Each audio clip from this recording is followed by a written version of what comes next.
अब देखिए एग्जाम्पल 5 में क्या है कि एक समतल जमीन पर खड़ी मीनार की छाया उस स्थिति में 40 मीटर अधिक हो जाती है जबकि सूर्य का उन्नतांश 60 डिग्री से घटकर 30 डिग्री हो जाता है। अर्थात छाया के एक सिरे से मीनार के शिखर का उन्नयन कोण 60 डिग्री है और डीबी जो है वो छाया की लंबाई है जबकि उन्नयन कोण 30 डिग्री है। मीनार की ऊंचाई ज्ञात करना है। ध्यान से समझिए क्या बोला कि एक समतल जमीन पर खड़ी, जैसे ये एक समतल जमीन है, इस पर एक मीनार खड़ी है, माना कि मीनार ए बी है, और शुरू में अभी सूर्य का जो उन्नयन कोण है, सूर्य का उन्नतांश जो है वो है 60 डिग्री। तो कहने का मतलब क्या कि किसी समय मान के चलिए कि सूर्य का उन्नतांश जो है वो है 60 डिग्री। जैसे ही सूर्य का उन्नतांश, यानी अभी सूर्य यहां पे है मान चलो, ठीक है, और जैसे ही ये धीरे धीरे धीरे धीरे आगे बढ़ गया, ठीक है, तो अब जो ये सूर्य का जो उन्नतांश है वो जो है आपको घट करके आ गया कितना पे, 30 पे, ठीक है। अब ये उन्नयन कोण हो गया 30 पे आ गया, यानी 60 डिग्री से घट के किस पर आ गया, जिसके कारण ये जो छाया है ना, ये छाया की लंबाई भी 40 मीटर बढ़ गई। मतलब मान के चलिए कि पहले ये छाया की लंबाई x मीटर थी, तो अब जो है जैसे ही 30 डिग्री पे आया तो ये छाया की जो लंबाई है ना, ये समझे, इसका नाम रख देते हैं, माना कि ए बी एक मीनार है, और जब सूर्य का उन्नयन कोण 30 डिग्री है तो उस समय मीनार के शिखर का जो है क्या बोलते हैं, उस समय जो मीनार का छाया है वो है आपको बीसी। जब सूर्य का उन्नतांश 60 डिग्री है तो मीनार ए बी की छाया क्या है, बीसी। और जैसे ही सूर्य का उन्नतांश घट करके 30 डिग्री पे आया तो ये छाया जो बीसी है ये बढ़ गया 40 मीटर। मतलब कि ये जो बढ़ा हुआ भाग है ना बाबू, ये है 40 मीटर। अर्थात कहने का मतलब कि पूरा पूरी जब सूर्य का उन्नतांश 30 डिग्री पे आ जाता है तो ये जो पूरा ये छाया है यानी बी से लेके डी तक ये हो जाता है कितना, x प्लस 40। क्लियर है। तो हमें मीनार की ऊंचाई निकालना है, कोई दिक्कत, तो मीनार की ऊंचाई निकालना है तो मीनार की ऊंचाई को हम मान लेते हैं h। अब जरा सुनिएगा ध्यान से कि सबसे पहले लिख देंगे एजम्पशन कि माना कि ए बी एक मीनार है, ठीक ना। जब सूर्य का उन्नतांश 60 डिग्री है तब मीनार ए बी की छाया बीसी है। जब सूर्य का उन्नतांश घटकर 30 डिग्री हो जाता है तब छाया 40 मीटर बढ़ जाती है, ठीक ना। हमें मीनार की ऊंचाई ए बी ज्ञात करना है। देखिए ज्ञात करने में जो है कोई ज्यादा कठिनाई नहीं है। सबसे पहले ध्यान दीजिएगा 60 डिग्री वाला जो ये समकोण त्रिभुज आप देख रहे हैं ए बी सी, ये पहले ले लेंगे। तो ध्यान दीजिए कि हम समकोण त्रिभुज सबसे पहले क्या ले रहे हैं, A B C, A B C. इसमें देखिए सूर्य का उन्नतांश कितना है बाबू रे, 60 डिग्री, और छाया की लंबाई इसमें x माने हैं और ये मीनार की ऊंचाई h है। इसमें बताइए कि 10 लगा देंगे तो 10 60 बराबर, तो लंब बटे आधार, तो लंब क्या है रे, ए बी, आधार क्या है बी सी। अब tan 60 का मान √3, अब बराबर में ध्यान दीजिएगा ये जो है AB के जगह पे कितना लिखेंगे H, अब BC कितना माने हैं X, क्रॉस गुना करा देंगे तो H यानी इसके बटे हमने कुछ अधिक है तो H गुना 1H और √3 को X में हो जाएगा √3x। इसको समीकरण 1 मान करके छोड़ दीजिए, बाद में इसका जरूरत पड़ेगा। अब ले लेते हैं कौन सा समकोण त्रिभुज, 30 डिग्री वाला, देख रहे हैं ना 30 डिग्री वाला समकोण त्रिभुज देख लीजिए ए बी डी। तो पुनः ध्यान दीजिए समकोण त्रिभुज ए बी डी में, तो इसमें जो ये वाला कोण है ना कितना है 30 डिग्री का, और ये जो है ए बी एच है, पूरा पूरी बी डी जो है बी से लेके डी तक कितना है बाबू रे x + 40। इस समकोण त्रिभुज में ध्यान दीजिए कि tan लगा देंगे, tan 30 बराबर लंब बटे आधार, तो लंब 30 के लिए ना तो ए बी बटे आधार बी डी। अब tan 30 का मान होता है 1/√3, ए बी है h मीनार की ऊंचाई, और बी डी जो है ये बढ़ा हुआ यानी पूरा छाया x + 40।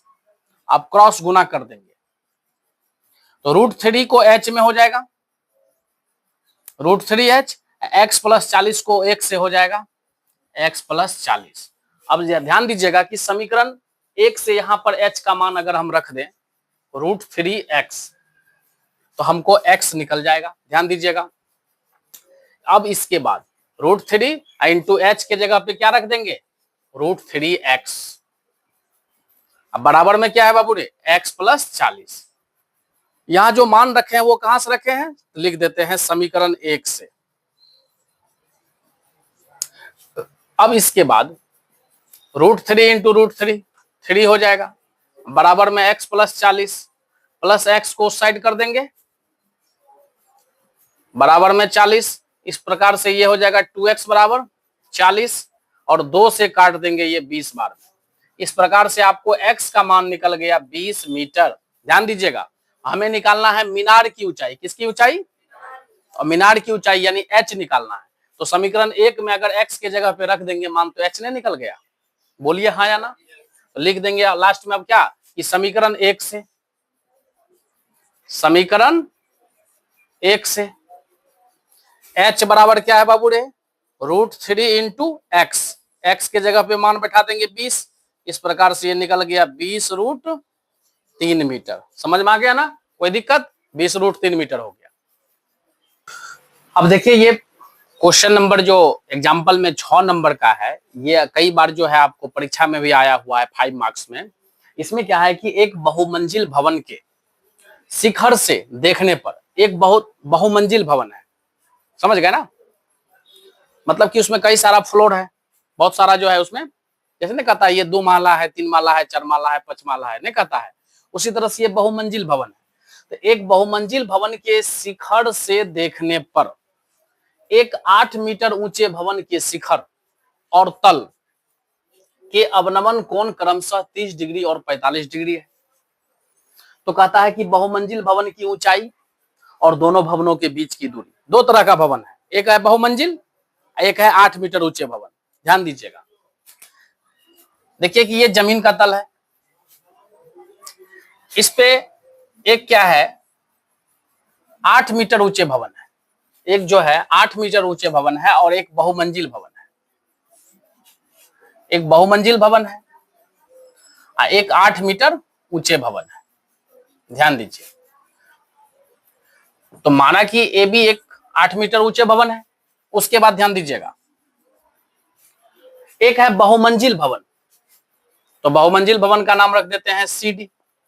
तो क्वेश्चन ने क्या बोला, ध्यान दीजिएगा, एक बहुमंजिल भवन के शिखर से, तो बहुमंजिल भवन का शिखर क्या है बाबू रे डी, से एक 8 मीटर ऊंचे भवन के शिखर, यानी यहां से ये जो 8 मीटर ऊंचे भवन है उसका शिखर और तल, तो तल कौन सा है बी, मतलब पाद बिंदु। तो एक बहुमंजिल भवन के शिखर से एक 8 मीटर ऊंचे भवन के शिखर और तल को देखने पर अवनमन कोण क्रमशः 30 डिग्री और 45 डिग्री का बनता है। मतलब कहां से देख रहे हैं? बहुमंजिल भवन के शिखर से। कहां से देख रहे हैं? बहुमंजिल भवन के शिखर से। किसको देख रहे हैं? 8 मीटर ऊंचे भवन के शिखर को और तल को। कोई दिक्कत है? तो यहां से क्या करो, 8 मीटर ऊंचे भवन के शिखर को मिला दो जहां से देख रहे हैं उसको, और फिर इसके बाद 8 मीटर ऊंचे भवन के तल को मिला दो जहां से देख रहे हैं उसको। मिला दिया ना? अब जो है कोण तो बन रहा है अवनमन। तो यहाँ जो आई लेवल यानी आंख का जो लेवल है, यानी कहने का मतलब कि जमीन के तल के समांतर एक यहाँ पर खींचेंगे ना क्षैतिज रेखा, चूंकि अवनमन कोण न बन रहा है तो एक क्षैतिज रेखा हम खींच देते हैं। तो सबसे पहले बोला क्या? शिखर का अवनमन कोण कितना रे बाबू? 30 डिग्री, तो 30 लिख दिए। अब फिर बोला किसका? तल का अवनमन कोण, तो ये कितना है? 45 डिग्री। समझ में आया कि नहीं आया? अब इसके बाद ध्यान दीजिएगा, ये जमीन का जो तल है इसके समांतर हम 8 मीटर ऊंचे भवन के शिखर से एक जो है रेखा खींचते हैं। समझ गए ना? ये जो खींचे हैं तो ये आपको तल के समांतर है। अब जरा सुनिएगा, रेखा का नाम लिख देते हैं ए। समझ गए ना? अब जरा सुनिएगा, हम जानते हैं कि अवनमन कोण उन्नयन कोण के बराबर होता है। तो ये वाला जो कोण 30 है तो ये वाला भी क्या हो जाएगा तब? कैसे? समझिए, ऐसे। ठीक है? यानी कैसे? ध्यान से सुनिए। जैसे इसको x मान लिए, एक्स डी, डी से आइए ए की तरफ, एक्स डी ए की तरफ आए ना, तो कहने का मतलब ये कोण इसके बराबर होगा कि नहीं होगा? तो ये जो आप देख रहे हैं ये 30 डिग्री का कोण, तो ये हो जाएगा 30। जरा सुनिएगा दूसरा वाला सुनिएगा, ये वाला कोण 45 है। कौन सा कोण? एक्स डी बी, कोण एक्स डी बी, एक्स समझे, डी बी। ठीक ना? तो ये 45 है तो ये भी 45 हो जाएगा। तो ये 45 डिग्री का कोण है बापूरे, तो ये भी कितना डिग्री का हो जाएगा? कोई दिक्कत यहां तक में बोलिए? अब देखिए कि ये 8 मीटर ऊंचा भवन है तो आमने सामने की भुजा बराबर होता है ना, तो ये 8 है तो ये भी 8 हो जाएगा। अपना लोग को तो निकालना है बहुमंजिल भवन की ऊंचाई, तो बहुमंजिल भवन है ना CD, इसकी ऊंचाई निकालना है, मतलब C से लेके D तक, तो जिसमें ये 8 पता चल ही गया है, तो यही पार्ट में खाली निकालना है, ये वाला पार्ट। इस वाले पार्ट को हम मान लेते हैं x। दूसरा चीज समझिएगा, दोनों भवनों के बीच की दूरी, ये 8 मीटर ऊंचा भवन और ये बहुमंजिल भवन, दोनों के बीच की दूरी को हम मान लेते हैं y। अब ये y है तो ये भी y होगा, AE भी y होगा। तो इस तरह से हमारा पूरा फिगर जो है कंप्लीट हो गया। अब इसके बारे में एजम्पशन लिख लेंगे, यहां से शुरू करेंगे। माना कि एक बहुमंजिल भवन CD है के शिखर D से एक 8 मीटर ऊंचे भवन, 8 मीटर ऊंचे भवन का नाम AB रखे हैं, AB के शिखर और तल के अवनमन कोण क्रमशः 30 डिग्री और 45 डिग्री है। हमें ज्ञात क्या करना है? ध्यान से सुनिएगा, बहुमंजिल भवन की ऊंचाई CD तथा दोनों भवनों के बीच की दूरी BC ज्ञात करना है। और ध्यान दीजिएगा बाबू, फिगर में जो जो चीज आपको जो है आया है उसको भी लिख लीजिए। AB बराबर EC,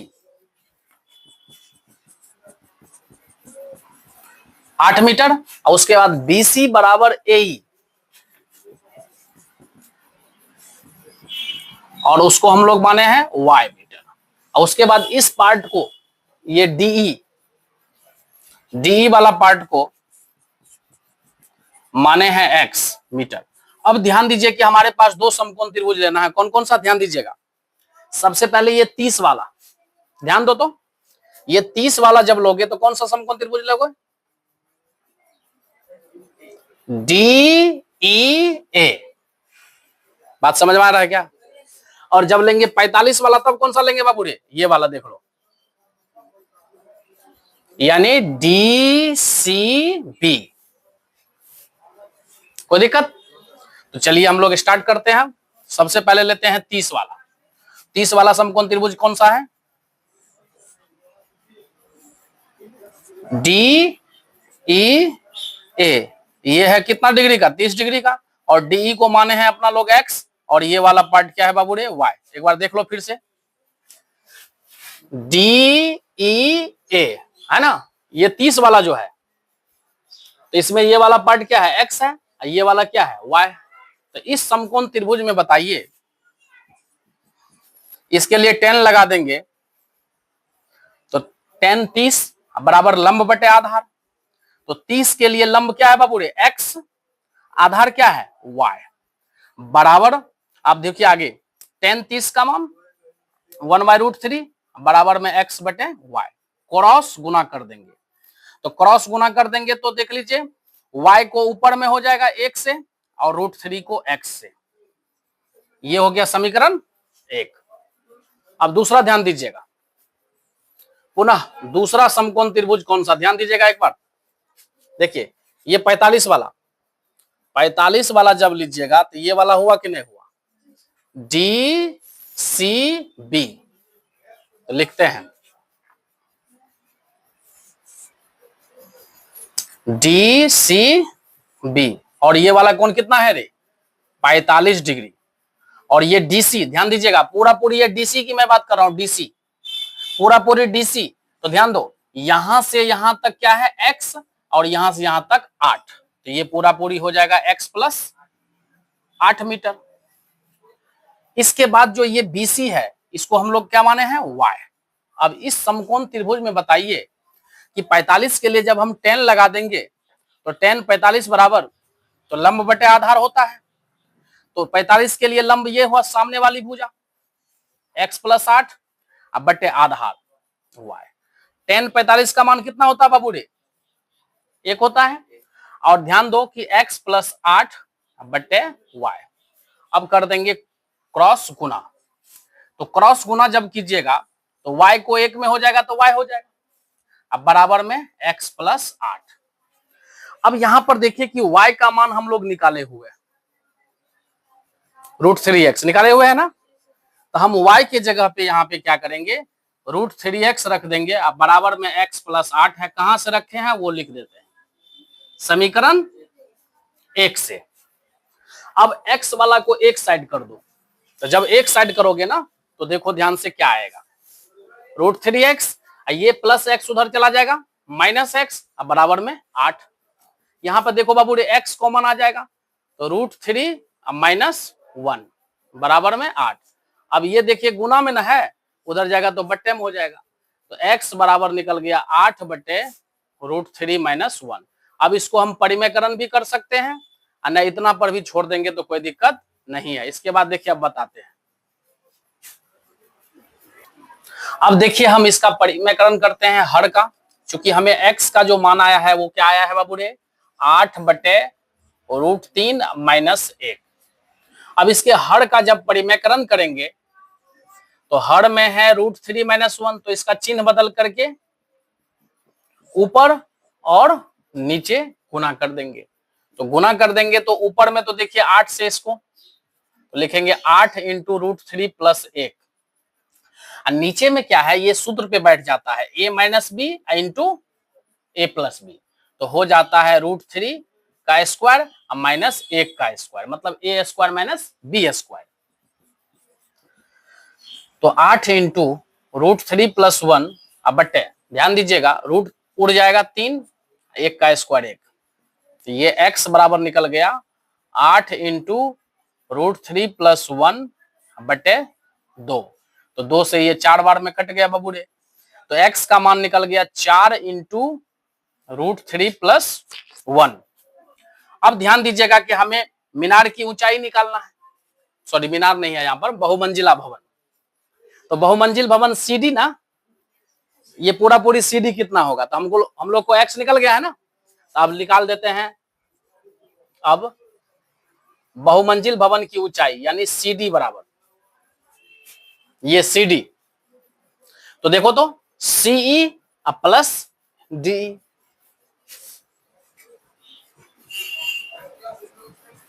तो सीई जो देखो बाबू यहां पर क्या है, सीई का मान कितना है रे, 8, अब प्लस डी, ये जो डी है ये कितना है, एक्स।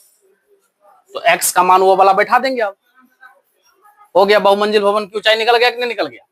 इस प्रकार से सी डी बराबर 8 प्लस, यहां पे देखिए एक्स का मान कितना है, 4 इंटू √3 + 1 हो गया। इतना पर भी इसको छोड़ सकते हैं, नहीं मन है 4 से गुना करने का तो कर दीजिए, उसमें कोई दिक्कत नहीं है, निकल गया आपको। इसको लिख देंगे 8 + 4 इंटू √3 + 1 मीटर, इतना निकल गया बहुमंजिल भवन की ऊंचाई।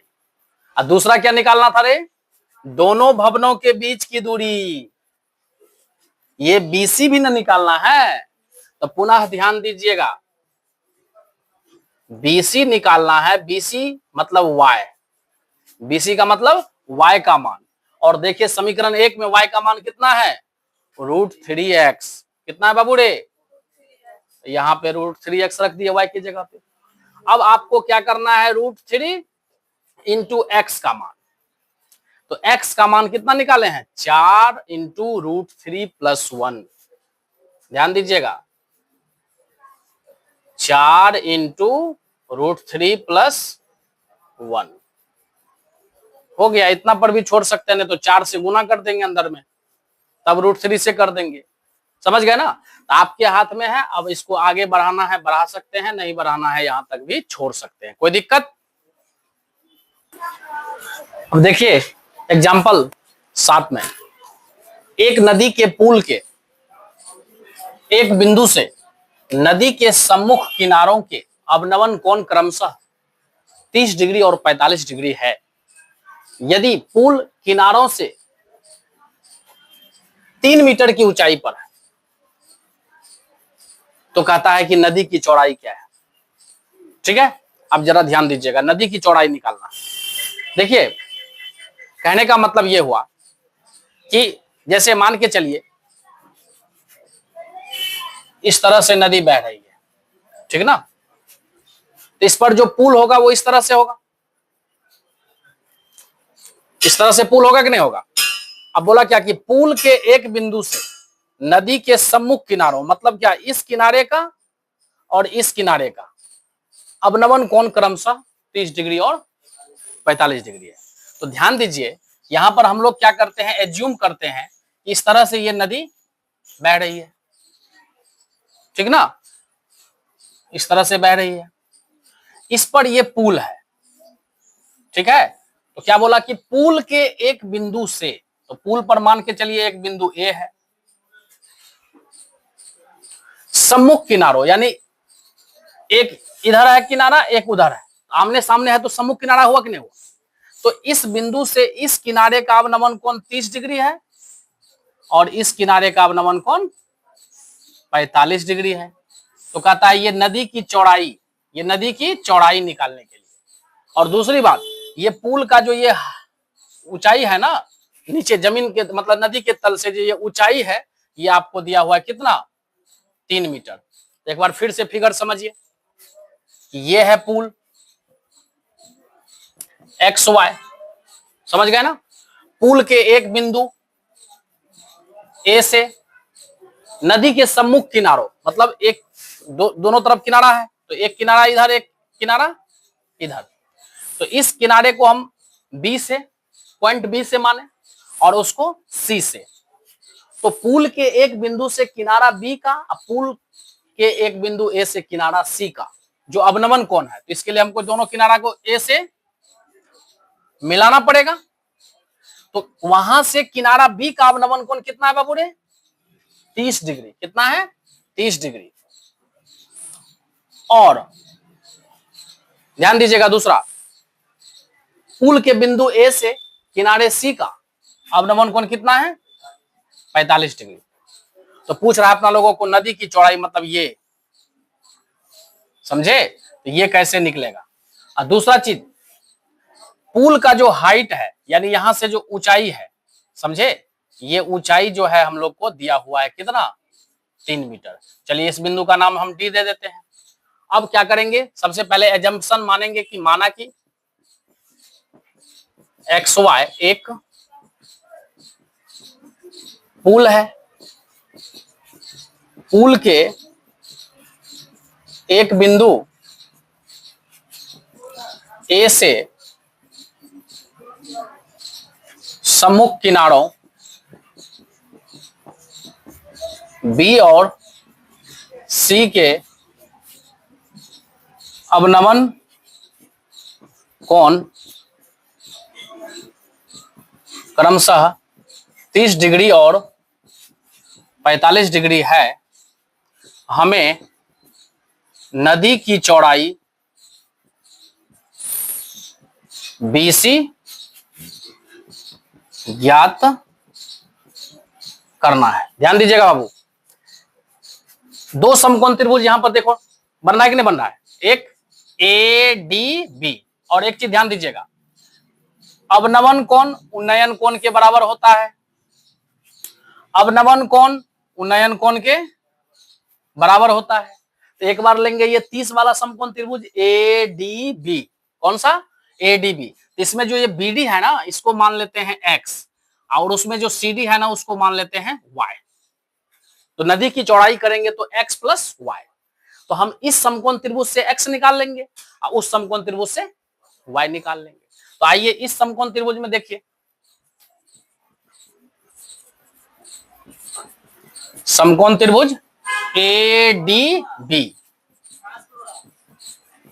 में ध्यान दो रे, 30 डिग्री के लिए 10 लगा दो, 10 30 बराबर लंब बटे आधार। तो 30 के लिए लंब क्या है बाबू रे? AD, और आधार क्या है? BD। मान को बैठा दीजिए, 10 30 का मान 1/√3। AD जो है हम लोग को पुल की है ऊंचाई, अब बटे BD जो है क्या माने हैं? x, क्रॉस गुना कर देंगे, x से ऊपर हो जाएगा और 3 से इधर, तो 3√3 मीटर। पुनः दूसरा ध्यान दीजिएगा, दूसरा समकोण त्रिभुज ADC में, ठीक है, ADC में ध्यान दीजिएगा, ADC, इसमें ये 45 के लिए लगा दीजिए 10, तो 10 45 डिग्री बराबर लंब बटे आधार। तो 45 के लिए जो लंब है वो क्या है? AD, आधार क्या है? DC। 10 45 का मान 1 होता है और AD का मान कितना है बाबू रे? 3 मीटर। अब बटे DC क्या माने हैं? Y। अब क्रॉस गुना कर देंगे तो y को 1 में y हो जाएगा बराबर 3। अब लिखना है हम लोग को, अतः नदी की चौड़ाई, यानी कहने का मतलब अपना लोग को निकालना है BC, B से लेके C तक। तो नदी की चौड़ाई में ध्यान दीजिएगा, ये वाला पार्ट x है, ये वाला पार्ट y है, तो x प्लस y कर दीजिए। तो x का मान कितना निकाले हैं? 3√3 मीटर, और इसके बाद y का मान कितना निकाले हैं? 3 मीटर, समझे? और दोनों में देख लीजिए, दोनों पद में 3 कॉमन आ जाएगा ना, तो 3 कॉमन ले लेंगे, तो √3 प्लस 1 मीटर। कोई दिक्कत यहां तक में? इस तरह से ये हो गया आपको नदी की चौड़ाई।